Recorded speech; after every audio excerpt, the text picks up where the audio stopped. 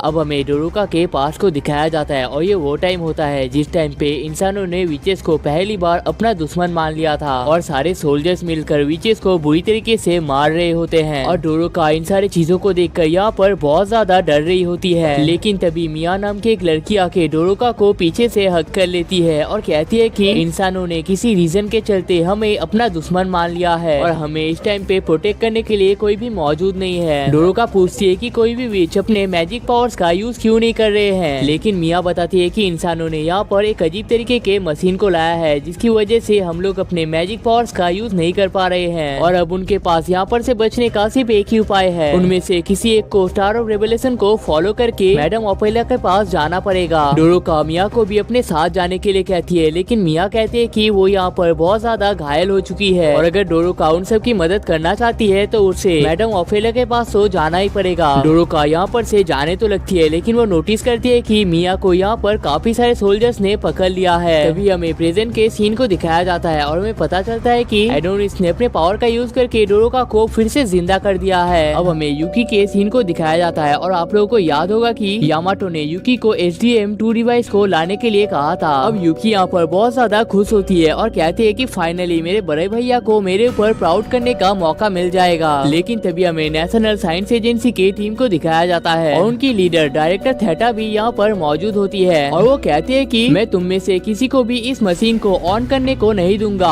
अब हमें यामाटो के सीन को दिखाया जाता है और थेटा उसे कॉल करके कहने लगती है कि हम लोग तुम्हें इस मशीन को ऑन करने नहीं दे सकते क्योंकि इससे इंसानियत के ऊपर बहुत बड़ा खतरा आ सकता है। उन्होंने इस मशीन के ऊपर कई सारे रिसर्च किए हुए हैं लेकिन अभी भी उन्हें इनके सारे साइड इफेक्ट्स का पता नहीं चला है और कहती है कि क्या तुमने ह्यूमन कैलुलर डाइसफेक्शन डिजीज के बारे में सुना है। यामाटो कहते हैं कि उसे इसके बारे में अच्छे तरीके से याद है। आज से करीब 10 साल पहले जिन सोल्जर्स ने विच हंट में ज्वाइन किया था उनमें से ज्यादातर लोगों को ये बीमारी हो गया था। थेटा कहती है कि उन्हें अभी तक इसका एग्जैक्ट रीजन तो पता नहीं चला है लेकिन उन्हें शक है कि इस मशीन के ऑन करने की वजह से ही ये बीमारी फैल चुकी है और अगर इसको दोबारा से ऑन किया गया तो ह्यूमैनिटी के ऊपर बहुत बड़ा खतरा आ सकता है। और बताती है कि पास्ट के टाइम में विचेस हमारे इन्वायरमेंट को बहुत ज्यादा प्रोटेक्ट किया करते थे और उनके जाने की वजह से पोल्यूशन काफी ज्यादा बढ़ चुका है। तो अगर इस टाइम पे इसे ऑन किया जाएगा तो इससे 100 गुना ज्यादा खतरा आ सकता है और उन्हें डर है कि मैजेस्टी को भी इस टाइम पे ये सेम बीमारी हो चुका है। अब हमें एडोनिस के सीन को दिखाया जाता है और एडोनिस डोरोका से पूछ रहा होता है कि किस तरीके से चूल्हे को वापस लाया जा सकता है। डोरोका कुछ कहने जा ही रही होती है लेकिन तभी यहाँ पर काफी सारे सोल्जर्स आके फायर करने लगते हैं। एडोनिस तो यहाँ पर बच जाता है लेकिन डोरोका का हालत बहुत ही खराब हो जाता है जिसे देखकर एडोनिस कहता है कि क्या मुझे कभी भी शांति से जीने का मौका नहीं मिलेगा। अब सब लोग एडोनिस के ऊपर फायर स्टार्ट कर देते हैं लेकिन एडोनिस यहाँ पर रिटर्न स्टाइल समनिंग मैजिक का यूज करने लगता है जिसे देखकर यामाटो कहने लगते हैं कि क्या हमारे पास इसे रोकने का कोई भी तरीका नहीं है और एडोनिस अपने पावर का यूज करके उन सारे बुलेट्स को ऑपोजिट डायरेक्शन में फेंक देते हैं जिस वजह से सारे सोल्जर्स यहाँ पर खत्म हो जाते हैं। और एडोनिस कहने लगता है कि तुम लोगों को क्या लगता है कि तुम लोग चूल्हे को खत्म करके शांति से रह पाओगे? मैं तुम सब लोगों को एक एक करके खत्म करके रहूंगा। लेकिन तभी स्नाइपर कहती है कि लगता है मुझे तुम्हें खत्म करना पड़ेगा। लेकिन उसके फायर को एडोनिस बीच में ही रोक देता है और उसे 100 गुना बड़ा करने के बाद स्नाइपर की तरफ ही फेंक देता है जिसकी वजह से यहाँ पर एक बहुत बड़ा ब्लास्ट क्रिएट हो जाता है। लेकिन तभी यहाँ पर कुछ और सोल्जर्स भी पहुंच जाते हैं और एडोनिस के साथ अपना फाइट स्टार्ट कर देते हैं। और यामाटो कहते हैं कि लगता है इसे रोकने का हमारे पास कोई भी उपाय नहीं है। तभी यूकी यहाँ से तेजी से भागने लगती है और कहने लगती है कि मैंने उस रोबोट को मेरे आंखों के सामने देख कर रखा है और मुझे पता है कि अगर हम लोगों ने उसे नहीं रोका तो वैसे भी वो हम सब लोगों को यहाँ पर खत्म करके रहेगा। सब लोग उसे रोकने के लिए तो जाते हैं लेकिन उससे पहले यूकी इस मशीन को ऑन करने के लिए कामयाब हो जाती है। दूसरी तरफ एडोनिस अपने फाइट को कंटिन्यू कर ही रहा होता है लेकिन तभी अचानक से इस मशीन की वजह से उसका कॉइल उसके हाथ से गिर जाता है। और दूसरी तरफ देखते हैं कि यूकी और डायरेक्टर का हालत यहाँ पर बहुत ज्यादा खराब हो रखा है। तभी यामाटो उन्हें फोन कर लेते हैं और वहाँ के डिटेल्स लेने लगते हैं। लेकिन थेटा कहती है कि बेकार की बातें बंद करो, तुम्हारे सामने इस टाइम पे दुनिया का सबसे बड़ा विलेन मौजूद है और तुम्हारे पास इसे हराने का सिर्फ एक ही मौका है, तो इसे वेस्ट मत करना। अब एडोनिस अपने वेपन को लेने के लिए जा ही रहा होता है लेकिन तभी यहाँ पर काफी सारे सोल्जर्स पहुँच जाते हैं और एक लड़की तो उसके पास ही पहुँच जाती है और कहती है कि हमारे नेशन के ऊपर अटैक करने का तुम्हारा हिम्मत भी कैसे हुआ। लेकिन तभी हम देखते हैं कि यहाँ पर एक बहुत बड़ा बिल्डिंग गिरने लगता है लेकिन फॉर्चुनेटली वो दोनों ही यहाँ पर बचने में कामयाब हो जाते हैं और तभी वो सोल्जर अपने वेपन को एक्टिवेट कर लेती है और एडोनिस कहने लगता है कि फाइनली मुझे चैलोए के पास जाने का मौका मिल जाएगा। और वो सोल्जर सिर्फ एक ही हिट में एडोनिस के सिर को उसके बॉडी से अलग करने में कामयाब हो जाते हैं। अब वो लड़की उस सिर को लेकर सबके सामने पहुंच जाते हैं जिसे देखकर सब लोग बहुत ही खुश होने लगते हैं और कहने लगते हैं कि ये लड़की तो कितनी ज्यादा बहादुर है, इसने अकेले ही विच के अपेरेंटिस को खत्म कर दिया है। तभी कुछ सोल्जर्स कहने लगते हैं कि लगता है ये लड़की कोई नई मेंबर है क्योंकि उन्होंने इसके पहले इस लड़की को नहीं देखा था। लेकिन यामाटो कहते हैं कि उनके पास इन सारी बातों का टाइम नहीं है, उन्हें सबसे पहले यूकी और थेटा को बचाने के लिए जाना पड़ेगा और थोड़ी देर के अंदर उन दोनों को उस जगह से रेस्क्यू कर लिया जाता है। अब गियोथ सबके सामने आके कहने लगते हैं कि जिस बच्चे को 10 साल पहले हमने एक विच के हाथ से बचाया था उसने अपना असली रंग दिखा दिया है और हमारे जैसे इंसान होने के बावजूद उसने एक विच का साथ देना ज्यादा सही समझा है। लेकिन 10 साल बीत जाने के बावजूद उन्हें अभी तक ये चीज पता नहीं चला है कि एक इंसान होने के बावजूद इस लड़के ने मैजिक पावर का यूज कैसे किया है। और कहते हैं कि आप लोगों ने भी बहुत अच्छा काम किया है लेकिन अभी भी हमारा काम खत्म नहीं हुआ है, अभी भी काफी सारे लोगों को रेस्क्यू करना बाकी रह गया है और इस लड़के के हर एक पार्ट को अलग अलग तरीके से रखा जाएगा और अब उनमें से किसी को भी डरने की कोई भी जरूरत नहीं है क्योंकि गॉड तो उन्हें छोड़कर जा चुके हैं और सारे विचेस को उन लोगों ने खत्म कर दिया है और जो इकलौता उनका दुश्मन था उसे भी उन लोगों ने खत्म कर दिया है, जिसका मतलब है कि उनका एम्पायर ही इस टाइम पे इस दुनिया का गॉड बन चुका है। और हम देखते हैं कि एक लड़की अपने फोन में इस स्पीच को देख रही होती है और मोस्ट प्रोबेबली ये वही लड़की होती है जिसने एडोनिस को खत्म किया था। तभी उनके टीचर कहने लगते हैं कि इस हादसे के दौरान उनके कई सारे स्टूडेंट गुजर चुके हैं लेकिन कल एक टेस्ट होने वाला है जिसके लिए इन सभी को प्रिपेयर होके आना है। तभी एक लड़का कहने लगता है कि अगर वो लड़का एक इंसान था तो उसने एक विच का साथ देने का डिसीजन क्यों लिया था, जिस पर उनके टीचर कहते हैं कि हाई चांस है कि उस विच ने उस लड़के को ब्रेन वॉश किया था। तभी हम देखते हैं कि हमारे मेन लड़की के पास एक और लड़की आ जाती है और कहती है कि मुझे पता है कि ये सारी चीजें सिर्फ तुम्हारी ही गलती की वजह से हुई है और असल में वो दूसरी लड़की इस स्टूडेंट के बारे में बात कर रही है। तभी वो लड़की उस अटैक के दिन के बारे में सोचने लगती है जहाँ पर टाकुमा नाम का एक लड़का पत्थर के नीचे फंस गया था, लेकिन जब उसे पता चलता है कि उनके ऊपर एक और पत्थर गिरने वाला है तो वो लड़की तेजी से यहाँ से भागने लगती है और यहाँ पर एक बहुत बड़ा ब्लास्ट हो जाता है। तभी हम देखते हैं कि वो लड़की किसी जगह पर पहुंच चुकी है और कहती है कि माफ करना, उस दिन में तुम्हें प्रोटेक्ट नहीं कर पाया था। और तभी वो लड़की एडोनिस के पिक्चर को देखने लगती है और कहने लगती है कि माफ करना लेकिन ये लड़का तुमसे काफी हैंडसम दिखता है। लेकिन तभी वो नोटिस करती है कि उसके पास एक लड़का पहुंच चुका है और ये लड़का असल में गवर्नमेंट का हिस्सा होता है। लेकिन वो लड़का कहता है कि तुम्हें यहाँ पर डरने की कोई भी जरूरत नहीं है और हमें पता चलता है कि ये लड़का असल में national intelligence agency deputy director ओजेड गॉर्गियस है और कहते हैं कि मुझे पता है कि आजकल के लड़कियों को ये सारी चीजें बहुत ज्यादा कूल लगती है तो तुम्हें टेंशन करने की कोई भी जरूरत नहीं है। लेकिन वो लड़की उसे गुड बाय कह के तेजी से यहाँ पर से जाने लगती है। अब गॉर्गियस अपने पार्टनर को कॉल कर लेता है और कहता है कि मुझे एक लड़की के ऊपर शक आ चुका है और ये लड़की हमारे लिए खतरा बन सकता है, तो हमें जल्दी से इस लड़की को खत्म कर देना चाहिए। और हमें पता चलता है कि चीफ इन्वेस्टिगेटर चार्मी उसका पार्टनर है और वो कहते हैं कि तुम मुझे एक के बाद एक काम देना बंद करो क्योंकि ऑलरेडी मेरे ऊपर काफी सारा काम का बोझ पड़ा हुआ है। और कहता है कि उसे ऑलरेडी यहाँ पर बहुत बड़ा प्रॉब्लम देखने को मिल चुका है। असल में उनके पास एडोनिस का जिस बॉडी को भेजा गया है वो किसी तरीके का डमी है। अब हम देखते हैं कि यहाँ पर एडोनिस का ट्रीटमेंट चल रहा होता है और यहाँ पर विथ स्टैंड हेटेरोफेज ट्रांसफर टेक्निक का यूज किया जा रहा होता है, लेकिन इसकी वजह से उसके बॉडी का टेम्परेचर, हार्ट रेट और ब्लड प्रेशर बढ़ने लगता है है और अगर ऐसा ही चलता रहा तो वो लोग एडोनिस को बचा नहीं पाएंगे। लेकिन तभी यहाँ पर मैडम ओफेला पहुँच जाती है और कहती है कि इस चीज को मुझे ही संभालना पड़ेगा। और एडोनिस के सिर पे टच करते ही बहुत ज्यादा ब्राइटनेस आने लगता है। अब हमें उस जगह को दिखाया जाता है जहाँ पर एडोनिस को खत्म किया गया था। हम देखते हैं कि एडोनिस इस टाइम पे यहाँ पर जिंदा होता है और उसके सामने एमा नाम की एक लड़की खड़ी हुई होती है और वो बताती है कि मैंने डुप्लीकेशन और डेथ कैंसिलेशन मैजिक का यूज करके तुम्हें यहाँ पर बचाया है। डोरोका उसने इस चीज को पहले ही प्लान करके रखा था और उनका मेन टारगेट चोलोए को वापस लाना है। लेकिन एडोनिस कहता है कि तुम हो कौन और तुम्हें मुझसे क्या चाहिए। लेकिन एमा कहती है कि मेरे पास फालतू चीजों के बारे में बात करने का टाइम नहीं है और एडोनिस को एक बॉल के अंदर कैद कर लेता है, जिसके बाद उसे आसमान की तरफ उड़ाने लगता है और इसी तरीके से एडोनिस इस जगह पर पहुंचता है। अब एडोनिस यहाँ पर चिल्लाने लगता है और कहता है कि मुझे चोलोए के पास जाना है। लेकिन तभी ओपेला उसे हक कर लेती है और कहती है कि सब कुछ ठीक हो चुका है और हमें पता चलता है कि एडोनिस इस टाइम पे विचेस के नेशन में आ चुका है। अब एडोनिस व्हील चेयर की मदद से यहाँ पर घूमने लगता है और देखता है कि ये जगह कितना रंगीन है, यहाँ के लोग कितने ज्यादा खुश है और उसे पता नहीं था कि दुनिया में ऐसा जगह भी एग्जिस्ट करता है। अब इसी के दौरान एडोनिस के सामने दो विचेस पहुँच जाते हैं और वो दोनों कहते हैं कि अगर चोलोए तुम्हें इस हालत में देख लेती तो वो बहुत ज्यादा दुखी हो जाती। एडोनिस उनसे पूछता है कि क्या तुम लोग चोलोए से मिल चुके हो और वो दो विचेस कहते हैं कि जब हम दोनों छोटे थे चोलोए हम दोनों का ख्याल रखा करता था। और एडोनिस सोचता है कि ये दोनों सही बात ही कह रहे हैं, चोलोए हमेशा खुद के बारे में ना सोचकर दूसरों के बारे में सोचती रहती है। अब एडोनिस ओपेला के पास पहुंच जाता है, उसे देखने के बाद यहाँ पर उठने की कोशिश करता है। लेकिन ओपेला कहता है कि तुम्हें यहाँ पर उठने की कोशिश नहीं करना चाहिए क्योंकि जब तुम्हें धरती से यहाँ पर लाया गया था तुम्हारे शरीर के ऊपर बहुत ज्यादा प्रेशर आ चुका था, तो इसलिए तुम्हें चलने का कोशिश नहीं करना चाहिए। एडोनिस कहता है कि मुझे यहाँ पर क्यों लाया गया है, जिस पर ओपेला कहते हैं कि मुझे तो बस ये देखना था कि चोलोए का स्टूडेंट कैसा दिखता है। जिसके बाद एडोनिस कहता है कि आप भी चोलोए को जानते हो, जिस पर ओपेला कहते हैं कि यहाँ पर जितने भी विचेस मौजूद है वो सब लोग ही चोलोए को जानते हैं। चोलोए बचपन से ही अपने आइस मैजिक की वजह से बहुत ज्यादा पॉपुलर होती है और इसके अलावा भी वो अपने स्मार्टनेस, स्ट्रेंथ और काइंडनेस की वजह से बहुत ज्यादा पॉपुलर होती है। ओपेला कहती है कि मैजिक एक ऐसा पावर है जिन्हें गॉड ने सिर्फ हमारे साथ ही शेयर किया था क्योंकि गॉड को इंसानों में नहीं बल्कि विचेस के ऊपर ज्यादा भरोसा था और ये मैजिक हमारे सोल की तरह है जिसे हम लोग चाहकर भी अपने शरीर से हटा नहीं सकते हैं। लेकिन इतने सारे रूल्स के बावजूद भी चोलोए ने एक इंसानी बच्चे को मैजिक सिखाना ज्यादा सही समझा। ओपेला कहते हैं कि हमने कई बार चोलोए को तुम्हें छोड़ कर आने के लिए कहा था, लेकिन चोलोए हर बार हमसे माफी मांग लिया करता था। और इतना कहते ही वो यहाँ पर एडोनिस के क्विल को समन कर लेते हैं। इसे फोनिक्स के फेदर, एडोनमेंट रेसिमलिंग के वेव्स और ड्रैगन आई की मदद से बनाया गया है। अब इसे देखने के साथ ही एडोनिस इस क्विल को लेने के लिए जाने लगते हैं, लेकिन ओपेला उससे पहले उसे ये क्विल दे देते हैं और एडोनिस को ये क्विल मिलने के बाद वो इसे पकड़ कर रोने लगता है। ओपेला कहते हैं कि ये एक बहुत ही रेयर आइटम है और चोलोए ने इसे तुम्हारे लिए बनाया था ताकि तुम मैजिक पावर्स का यूज कर सको और तुम्हें किसी भी तरीके से इसे खोना नहीं है। अब एडोनिस रोते हुए पूछता है कि क्या आप लोग सच्ची में चोलोए को वापस ला सकते हो। ओपेला कहते हैं कि डोरोका ने तुमसे कहा था कि चोलोए को वापस लाया जा सकता है और विचेस कभी भी झूठ नहीं बोलते हैं। जिसे सुनने के बाद एडोनिस बहुत ही खुश हो जाता है और अपने सर को ऊपर की तरफ कर लेता है। लेकिन उसके बाद वो जिस चीज को देखता है उसे देखकर वो समझ नहीं पाता है कि यहाँ पर उसे कैसा रिएक्शन देना चाहिए क्योंकि वो इस जगह पर अपने सामने धरती को देख पाता है। ओपेला कहते हैं कि हमें एक ऐसा जगह का जरूरत था जहाँ पर इंसान चाहकर भी नहीं पहुँच सकते हैं, एक ऐसा जगह जहाँ पर विचेस शांति से रह सकते हैं और इसी वजह से हमने अपने नेशन को चांद पर बनाया है। और उन्होंने इस चीज को उस टाइम पर बनाया था जब विचेस को इंसानों के असली इरादों के बारे में पता चल गया था और उन्हें पता था कि उन्हें कभी भी यहाँ पर आना पड़ सकता है। ओपेला पूछती है कि क्या तुम्हें पता है कि इंसान इतने ज्यादा कमजोर क्यों होते हैं, क्योंकि इंसान कभी भी अपने फीलिंग्स को कंट्रोल कर ही नहीं पाते हैं। इंसान कभी भी खुश तो हो जाते हैं लेकिन अगले ही पल गुस्सा होने के साथ ही वही इंसान डेविल में तब्दील हो जाता है। लेकिन मजे की बात तो ये है इंसानों के अंदर इतने सारे नेगेटिव चीजें होने के बावजूद इंसानों के राजा ने विचेस को ही अपना सबसे बड़ा दुश्मन मान लिया। अब ओपेला उसे कई सारे विचेस के ग्रेवस्टोन को दिखा देता है और कहते हैं कि ये वही विचेस है जिन्होंने इंसानों को इतने सालों तक प्रोटेक्ट किया था, लेकिन इसके बावजूद इंसानों की इसी पे गंदी सोच की वजह से ये सारे विचेस इस टाइम पे गुजर चुके हैं। अब ओपेला एडोनिस को एक ट्री के पास लेकर आते हैं और ये ट्री असल में मीटो का ट्री होता है जिससे विचेस पैदा होते हैं। अब एडोनिस को ये चीज पता नहीं होता है क्योंकि चोलोए कभी भी अपने ओरिजिन के बारे में ज्यादा बात करना पसंद नहीं करती थी। अब ओपेला कहती है कि हम लोग तुम इंसानों की तरह आसानी से ब्रीडिंग करके रिप्रोड्यूस नहीं कर सकते हैं क्योंकि हमारे पास तुम लोगों के जैसे दो जेंडर्स नहीं होते हैं, हम तो किसी पेड़ के फ्रूट की तरह है। और बताते हैं कि ये मीटो ट्री इस टाइम पे इस दुनिया का इकलौता मीटो ट्री है जिन्हें उन लोगों ने धरती से चुरा कर लाया था। और इसके अलावा जितने भी मीटो ट्रीज थे उन सारे मीटो ट्रीज को इंसानों ने जला दिया है। अब एडोनिस एक विच को देखता है जिसे देखने के बाद उसे चलोए का याद आने लगता है और कहता है कि क्या ये विच चलोए है। ओपेला कहती है कि ऐसा तो पॉसिबल नहीं है क्योंकि इस विच के अंदर किसी का भी सोल नहीं है और अगर इसके अंदर हमें चलोए के सोल को डालना है तो हमें तुम्हारी हेल्प की जरूरत है। एडोनिस को कुछ भी समझ नहीं आता है लेकिन ओपेला कहते हैं कि मैजिक एक ऐसी चीज है जिससे तुम किसी भी चीज को इमेजिन करके उसे अच्छे तरीके से समन कर सकते हो, लेकिन अगर वो चीज फुल डिटेल में नहीं होता है तो वो चीज काम नहीं करता है। और ये काम सिर्फ एडोनिस ही कर सकता है क्योंकि उसके पास चलोए के सबसे ज्यादा मेमोरीज है और अगर वो उन सारे मेमोरीज को इस मीटो ट्री के अंदर डाल देता है तो चलोए को फिर से रिवाइव किया जा सकता है। ओपेला कहते हैं कि जब भी तुम तैयार हो जाओ मुझे बस एक बार आके बता देना, उसके बाद मैं सेरेमनी का तैयारी स्टार्ट कर दूंगा। अब एडोनिस चलोए के बारे में सोचने लगता है और सोचता है कि फाइनली मुझे चलोए के साथ मिलने का मौका मिल जाएगा। लेकिन तभी यहाँ पर एमा भी पहुँच जाती है और देख के ऐसा लग रहा होता है कि वो यहाँ पर बहुत ही गुस्से में है और कहती है कि तुम यहाँ पर इतने आराम से कैसे रह सकते हो, तुम्हारी वजह से मेरे फ्रेंड डोरोका का जान गया है। एडोनिस कहता है कि मैंने इस काम को करने के लिए किसी को भी फोर्स नहीं किया था, ये तो तुम लोगों का ही प्लान था। अब एमा यहाँ पर बहुत ही गुस्सा हो जाती है और कहती है कि तुम इंसान हमेशा से ही सेल्फिश रहे हो, तुम्हें अपने अलावा किसी का भी फायदा दिखता ही नहीं है और कहती है कि तुम तो अपने पावर्स का यूज करके चलोए को फिर से वापस लाओगे, लेकिन हम जैसे लोगों का क्या, जिन्हें तुम जैसे लोगों के लिए अपनी जान को देना पड़ता है। एडोनिस कहता है कि मेरे सामने बेकार की बातें बंद करो और मुझे ये बताओ कि अगर विचेस एक्सट्रीम कंडीशंस में भी रह सकते हैं तो इस नेशन को एयर टाइट क्यों बनाया गया है। और कहता है कि मुझे पता है कि तुम लोगों का असली प्लान कभी चलोए को जिंदा करना था ही नहीं, तुम लोग असल में इंसानों को यहाँ पर लाने के बाद उन्हें रिटर्न स्टाइल समनिंग मैजिक सिखाना चाहते हो। तुम लोगों का तादाद बहुत ही कम हो चुका है तो तुम लोग चाहकर भी इंसानों का सामना नहीं कर सकते हो, इसलिए तुम लोग इंसानों का यूज करके इंसानों को ही खत्म करना चाहते हो। लेकिन प्रॉब्लम यह है कि रिटर्न स्टाइल समनिंग मैजिक को यूज करने के लिए इस कॉइल का जरूरत होता है, लेकिन ये कॉइल पूरे दुनिया में सिर्फ एक ही है और अगर तुम लोग इससे ज्यादा बनाना चाहते हो तो तुम्हें चलोए की हेल्प की जरूरत है। लेकिन ये सारी बातें चलोए ने मुझे पहले ही बता दिया था और उसने मुझे चलोए के साथ यहाँ से कहीं पर दूर जाने के लिए कह दिया था। एमा कहती है कि अगर तुम्हें ये सारी चीजें पहले से ही पता है तो तुम हमारा हेल्प क्यों नहीं कर रहे हो, हमें डोरोका के लाइफ को इस तरीके से वेस्ट नहीं देना चाहिए। लेकिन एडोनिस कहता है कि उसके हाथ में तो कुछ भी नहीं है, वो अभी भी वही बच्चा है जो चलोए के हर एक बात को मानता है और उसका मेन टारगेट इस टाइम पे चलोए को जिंदा करना है। और अगर चलोए ने इंसानों को खत्म करने को कह दिया तो एडोनिस इन सारे इंसानों को खत्म कर देगा, लेकिन अगर उसने तुम्हें ही अपना दुश्मन मान लिया तो मैं तुम में से किसी को भी जिंदा नहीं रहने दूंगा। अब अगले सीन में सारे विचेस एक जगह पर इकट्ठा होकर चलोए के रिवाइव करने का सेरेमनी को स्टार्ट करने लगते हैं। लेकिन तभी यहाँ पर एडोनिस भी पहुँच जाता है और उसे वो पल याद आने लगता है जो उसने चलोए के साथ बिताया था। एक दिन वो दोनों मिलकर एक घर के छत पर बैठे हुए होते हैं और आसमान की तरफ तारों को देख रहे होते हैं। एडोनिस उस टाइम पे तो इन सारी चीजों का वैल्यू नहीं किया करता था, लेकिन अब उसे पता चल चुका है कि वो सारी चीजें कितना ज्यादा प्रीशियस था। और गाइस, अगर आपके लाइफ में भी ऐसा कोई इंपॉर्टेंट पर्सन है लेकिन आप उसके सामने ये सारी चीजें बता नहीं पाते हो तो आप लोग हमारे कमेंट सेक्शन में उसके बारे में एक लाइन तो लिख ही सकते हो। देखते हैं कि कौन अपने प्यार के बारे में सबसे अच्छी बातें लिख पाता है। अब एडोनिस यहाँ पर मैजिक पावर नॉस्टैल्जिक मैजिक का यूज करने लगता है और उस दिन के बारे में याद करने लगती है जब चलोए नहा रही होती है और एडोनिस घर में सारी चीजों को साफ कर रहा होता है। लेकिन इन्हीं सारी चीजों के दौरान एडोनिस चलोए की तरफ देख लेता है और वो ये सारी चीजें देखकर शॉक होता है कि चलोए के शरीर पे काफी सारे अजीबोगरीब निशान होते हैं। तभी चलोए कहती है कि तुम्हें कभी भी इस तरीके से किसी नहाते हुए लड़की को देखना नहीं चाहिए और इतना कहने के साथ ही चलोए यहाँ पर रोने लगती है और एडोनिस को शुक्रिया अदा करता है और कहता है कि अगर तुम मेरे साथ नहीं होते तो शायद मैं इस दुनिया में कभी भी रह ही नहीं पाता। और एडोनिस कहने लगता है कि मैं भी तुम्हारे बगैर इस वर्ल्ड में रह नहीं पा रहा। अब एडोनिस अपने मैजिक को फिनिश करने के लिए कामयाब हो जाता है और इस लड़की का चेहरा भी बहुत हद तक चलोए की तरह ही होता है। लेकिन थोड़ी देर बाद लाइट हटने के बाद हमें पता चलता है कि इसका हेयर कलर पिंक है, जिसके बाद हमें पता चलता है कि और कोई नहीं बल्कि डोरोका है।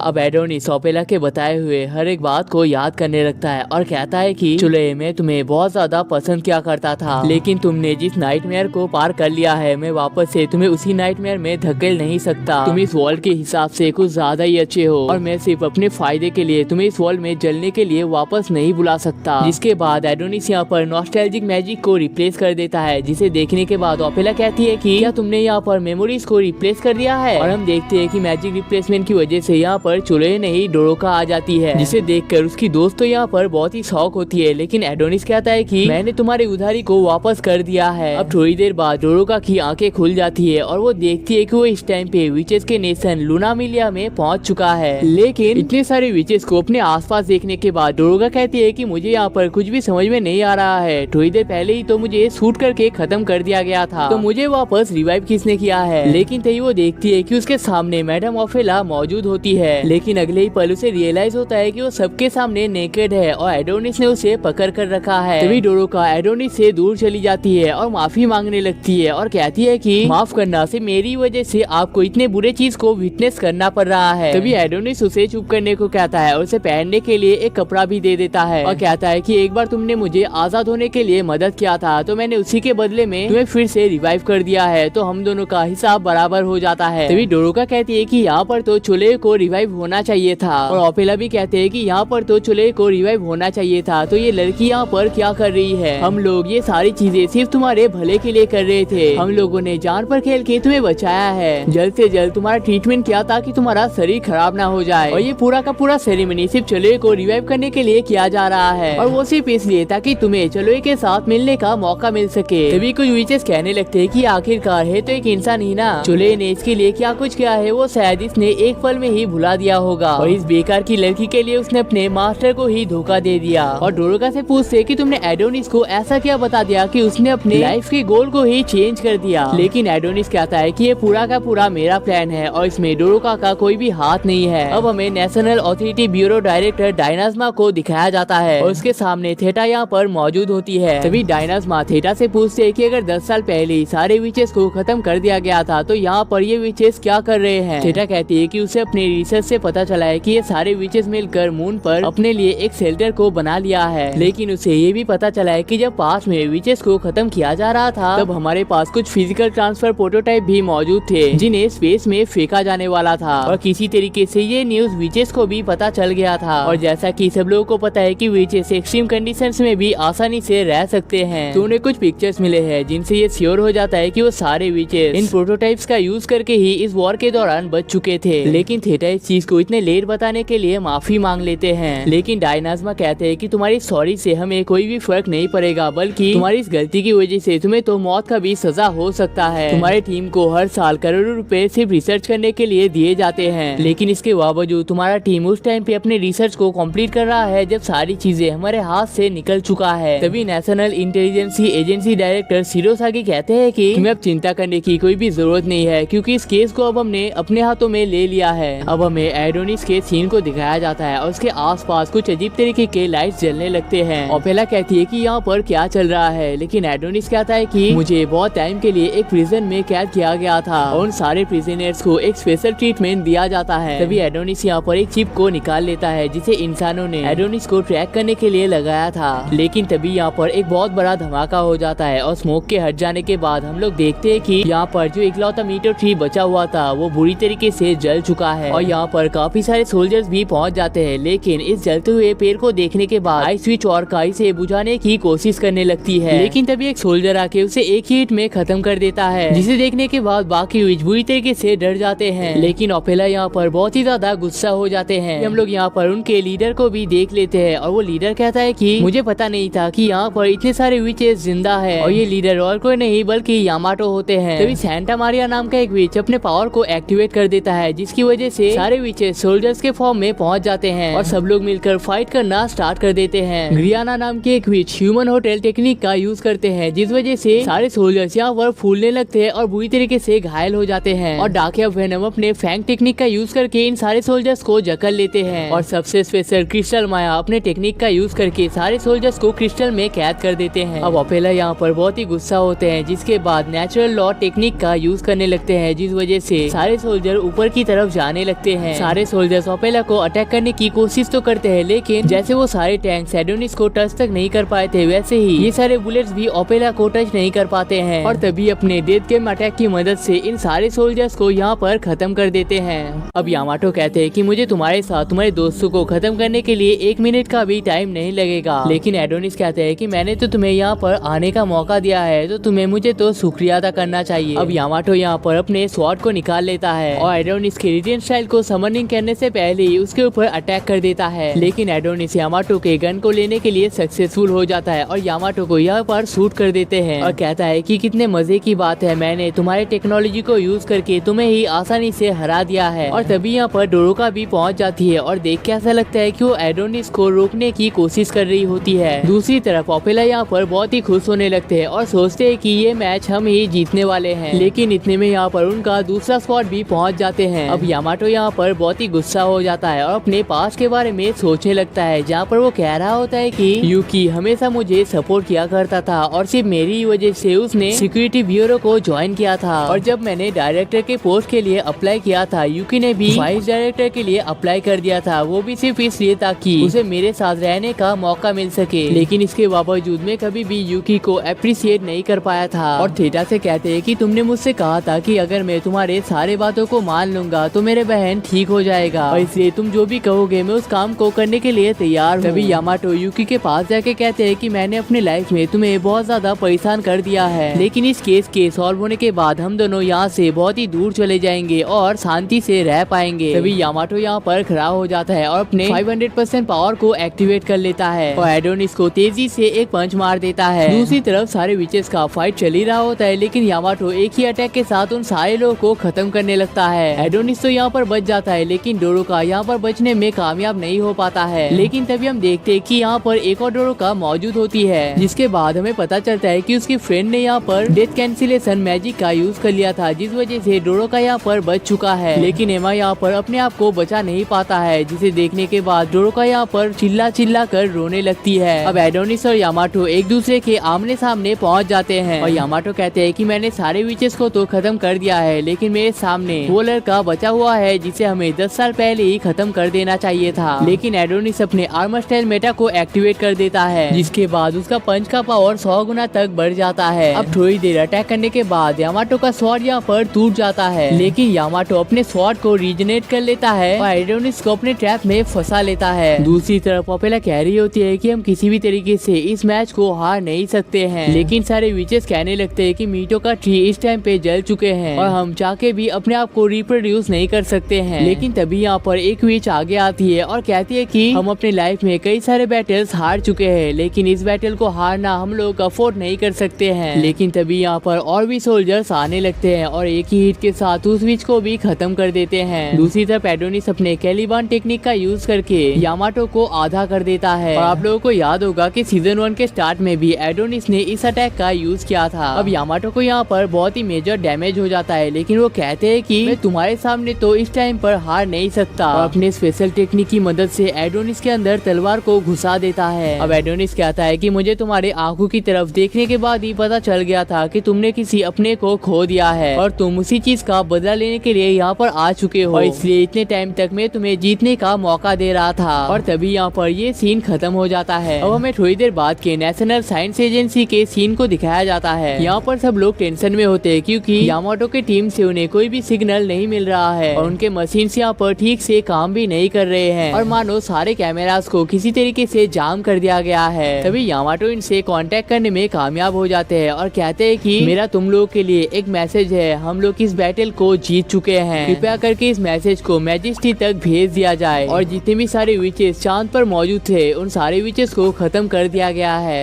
अब हमें उस सीन को दिखाया जाता है जहाँ पर यामाटो और एडोनिस के बीच में फाइट चल रहा होता है। तभी डोरोका यहाँ पर चिल्लाते हुए मैंडरागोरा लव स्पेल टेक्निक का यूज कर लेती है, जिस वजह से सारे सोल्जर्स यहाँ पर मूव नहीं कर पाते हैं। और एडोनिस कहता है कि मुझे पता नहीं था कि तुम इतने पावरफुल अटैक को भी यूज कर सकते हो। लेकिन बाकी विच कहने लगते हैं कि अगर इसके पास इतने सारे पावर्स थे तो उसने उन पावर्स का यूज पहले क्यों नहीं किया था। अब डोरोका यामाटो के पास पहुँचने के बाद उससे उसका नाम पूछ लेता है और यामाटो अपना नाम भी उसे बता देता है। लेकिन यामाटो खुद भी यहाँ पर शॉक हो जाते हैं क्योंकि वो अपना नाम यहाँ पर बताना नहीं चाहता था। अब डोरोका यामाटो के पास जाके कहते हैं कि हमें एक दूसरे के साथ दोस्ती कर लेनी चाहिए और ये जो बैटल चल रहा है इसे यहीं पर खत्म कर देना चाहिए, जिससे हम दोनों को ही यहाँ पर फायदा होगा। लेकिन एडोनिस कहता है कि तुम्हारा दिमाग यहाँ पर खराब हो चुका है, ये वही आदमी है जिसने तुम्हारे फ्रेंड एमा को खत्म किया है, इनके टीम ने तुम्हारे सारे विच पार्टनर्स को खत्म कर दिया है और ये वही इंसान है जिसने धरती से विचेस को खत्म कर दिया है और तुम किसी के साथ पार्टनरशिप करना चाहते हो, इसे अगर एक भी मौका मिल गया तो ये तुम्हें वहीं पर खत्म कर देगा। लेकिन यामाटो सोच रहा होता है कि ये लड़की यहाँ पर मुझे मैनिपुलेट करने का कोशिश कर रही है और एक मौका मिलने के साथ ही यामाटो उसके ऊपर अटैक कर देता है और डोरुका को यहाँ पर बुरी तरीके से मारने लगता है और कहता है कि तुम विचेस कभी भी किसी के दोस्त नहीं बन सकते और तुम विचेस को अपना जगह पता होना चाहिए। तुम विचेस कभी भी इंसानों का भला चाहते ही नहीं थे और तुम विचेस इंसानों के लिए सिर्फ एक श्राप की तरह हो। लेकिन डोरुका कहती है कि तुम इंसानों ने भी तो काफी सारे इंसानों को मारा है और 10 साल पहले के वॉर को तुम लोगों ने ही स्टार्ट किया था और अभी भी कई सारे लोग ऐसे हैं जिन्हें तुम लोगों ने ट्रैप करके रखा है और अपने फायदे के अनुसार उन्हें यूज करते हो। लेकिन इतने सारे बुरे साइड्स होने के बावजूद विचेस ने कभी भी तुम इंसानों के ऊपर अटैक नहीं किया है और वैसे भी 10 साल पहले तो विचेस और इंसान एक साथ ही रहते थे, तो उस चीज को वापस से रिपीट क्यों नहीं किया जा सकता। और हम देखते हैं कि डोरुका का मैजिक स्पेल यहाँ पर अच्छे तरीके से काम करने लगता है। लेकिन यामाटो कहते हैं कि मैं ग्रेट रेडिया एम्पायर का सोल्जर हूँ, उसके बाद मैंने सिक्योरिटी वाइस डायरेक्टर के पोजीशन के लिए अप्लाई किया है और मैं किसी विच के बेकार के मैजिक में फंस नहीं सकता। तभी यामाटो यहाँ पर अपने पास्ट के बारे में सोचने लगता है जहाँ पर एक औरत उसे हक कर रही होती है। जिसके बाद यामाटो यहाँ पर कुछ कह नहीं चाह रहा होता है, लेकिन तभी एडोनिस उसके ऊपर अटैक कर देता है और एक ही हिट में यामाटो को खत्म कर देता है और कहता है कि हमें इन जैसे बेकार के आदमियों की कोई भी जरूरत नहीं है और डोरुका से कहता है कि तुम्हारा ये मैजिक पावर मेरे बहुत ही काम में आ सकता है, तो तुम्हें मेरा साथ देना पड़ेगा। अब हमें गियोत के सीन को दिखाया जाता है और गियोत यहाँ पर कह रहा होता है कि अभी तक सारे विचेस को खत्म क्यों नहीं किया गया है। सोल्जर बताते हैं कि यामाटो के टीम अभी भी फाइट किए जा रहे हैं और विचेस का सिर्फ आखिरी टीम ही बचा हुआ है, लेकिन उनके कनेक्शन उतने स्ट्रॉन्ग नहीं है जिस वजह से उन्हें इन सारी चीजों के बारे में अच्छे से डिटेल पता नहीं चल रहा है। तभी क्वीन कहती है कि मैंने सुना है कि उस विच के पार्टनर ने आधे से ज्यादा शहर को खत्म कर दिया है, तो क्या वो बच्चा इन विचेस के साथ ही वहाँ पर मौजूद है। अब सोल्जर बताते हैं कि उस विच के पार्टनर के थ्रू ही उन्हें इन सारे विचेस का पता चला है। अब गियोत यहाँ पर अजीब तरीके से बिहेव करने लगता है और कहता है कि तुम सारे विचेस को उस चांद पर ही खत्म कर दिया जाएगा। अब गियोत क्वीन को हक कर लेते हैं और कहते हैं कि ये सारी चीजें तुम्हारी वजह से ही पॉसिबल हो रहा है, वरना मैं इस काम को अकेले कभी भी कंप्लीट नहीं कर पाता। पास ही में सब लोग इस चीज को देखकर तालियां मारने लगते हैं, लेकिन गियोत का व्यवहार यहाँ पर अजीब से अजीब ही होता जाता है। तभी हमें पता चलता है कि क्वीन भी असल में एक विच ही है जिसने लव स्पेल का यूज करके गियोत को अपने कंट्रोल में कर लिया है और ये वही स्पेल होता है जो स्पेल डोरुका ने थोड़ी देर पहले यूज किया था। तभी क्वीन कहती है कि तुमने अपना काम कंप्लीट कर दिया है और अब तुम्हें खत्म हो जाना चाहिए। जिसके बाद गियोत महल के दीवार की तरफ जाने लगता है। एक सोल्जर उसे रोकने के लिए तो कहते हैं, लेकिन गियोत कहता है कि बेकार की बातें बंद करो, मुझे अपने क्वीन के बात को मानना है। जिसके बाद गियोत किसी के भी बात को ना मानते हुए यहाँ पर चढ़ जाते हैं और क्वीन से कहते हैं कि आपका बहुत बहुत शुक्रिया, अब मैं इस दुनिया से शांति से जा पाऊंगा। जिसके बाद गियोत यहाँ पर से जंप कर लेते हैं और गियोत का खेल यहीं पर खत्म हो जाता है। कई वो सोल्जर सबको इन्फॉर्म कर देते हैं कि महल में एक विच आ चुका है, लेकिन क्वीन के स्पेल की वजह से वो सोल्जर अपने बात को चेंज कर देता है और कहता है कि गियोत ने महल के दीवार से जंप कर लिया है, उसे उठाने के लिए लोगों की जरूरत है। तभी हम देखते हैं कि यहाँ पर national intelligency agency director Shirosagi भी पहुँच जाते हैं और कहता है कि आपने गियोत को खत्म करके बहुत ही अच्छा काम किया है, वैसे भी उस पपेट का हमें कोई भी जरूरत नहीं था। तभी हमें पता चलता है कि क्वीन के पावर के अंदर एक प्रॉब्लम भी है, ये पावर सिर्फ और सिर्फ लड़कियों के ऊपर ही काम करता है और लड़कियों के ऊपर ये पावर काम नहीं करता है। लेकिन शिरोसागी कहते हैं कि आपने इतने पावर के साथ ही जो काम करके दिखाया है, इसकी मदद से ये पूरा दुनिया आपके मुट्ठी में हो जाएगा। लेकिन क्वीन कहते हैं कि तुम्हें भी पता है कि मुझे इस दुनिया की कोई भी जरूरत नहीं है, लेकिन जिस लड़के का सर मुझे चाहिए था तुमने मुझे अभी तक उसका सर लाकर नहीं दिया है। और यहाँ पर असल में एडोनिस की सिर की बात हो रही है और क्वीन कहते हैं कि अगली बार अगर तुम्हारे काम में कोई भी मिस्टेक हुआ तो तुम्हें भी अपने जान से हाथ धोना पड़ेगा। तभी हमें पता चलता है कि क्वीन का असली नाम डोरोथिया है और उसने मल्टीपल पैरेलल यूनिवर्सेस को पार किया है सिर्फ एक आदमी को रिवाइव करने के लिए। जिसके बाद हमें यहाँ पर एक लड़के के पिक्चर को दिखाया जाता है और ये लड़का सेम टू सेम एडोनिस की तरह दिखता है और उसके सामने एक क्वील रखा हुआ होता है, जैसा कि हमने एडोनिस के हाथ में भी देखा था।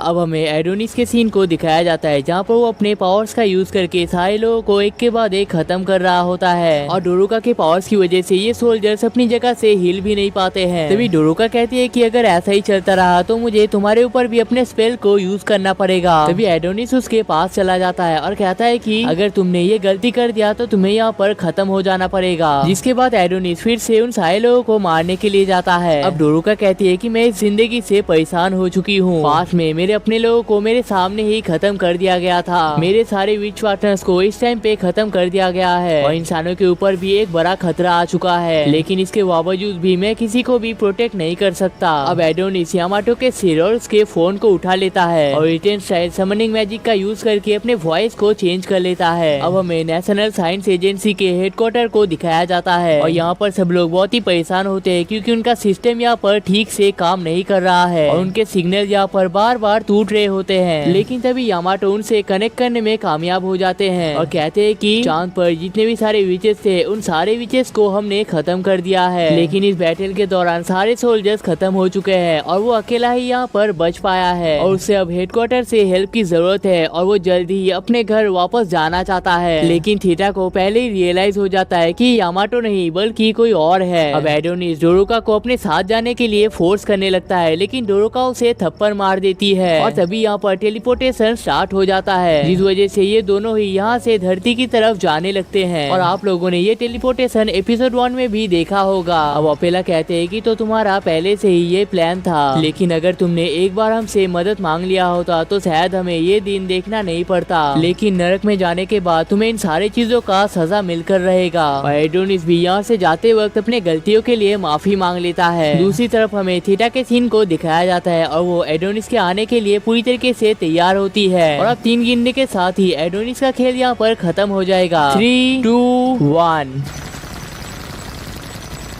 और गाइस इसी के साथ हमारा एपिसोड यहाँ पर खत्म हो जाता है और अब हम लोगों को फाइनली पता चल चुका है कि हमारा मेन विलेन गियोथ नहीं बल्कि क्वीन डोरोथिया है। लेकिन सवाल यह आता है कि वो बच्चा कौन है जिसे बचाने के लिए डोरोथिया इतने यूनिवर्सेस को पार करके इस दुनिया में आई है, और एडोनिस का क्या होगा क्योंकि यहाँ पर आने के बाद ही उसके ऊपर बुरी तरीके से हमला किया जाएगा। और क्या विचेस और इंसान कभी भी एक साथ रह पाएंगे? और इन सारे सवालों का जवाब आपको इसके अगले पार्ट में मिल जाएगा, लेकिन उसे देखने के लिए आप लोगों को इस वीडियो पर 5 के लाइक्स और 500 कमेंट्स के टारगेट को कंप्लीट करना पड़ेगा। लेकिन अगर आपको एक ऐसी स्टोरी देखना है जहां पर हमारे मेन कैरेक्टर के साथ बहुत कुछ बुरा भला होने के बावजूद उसे इस दुनिया में सिर्फ शांति से रहना है, लेकिन अगर इसके बीच में कोई भी आ जाता है तो अपनी जान ही खो बैठता है, तो अगर आपको इसके बारे में और भी डिटेल में जानना है तो लेफ्ट वाली वीडियो पे क्लिक कर सकते हो। गारंटी दे सकता हूँ कि इसे देखने में आपको मजा आएगा।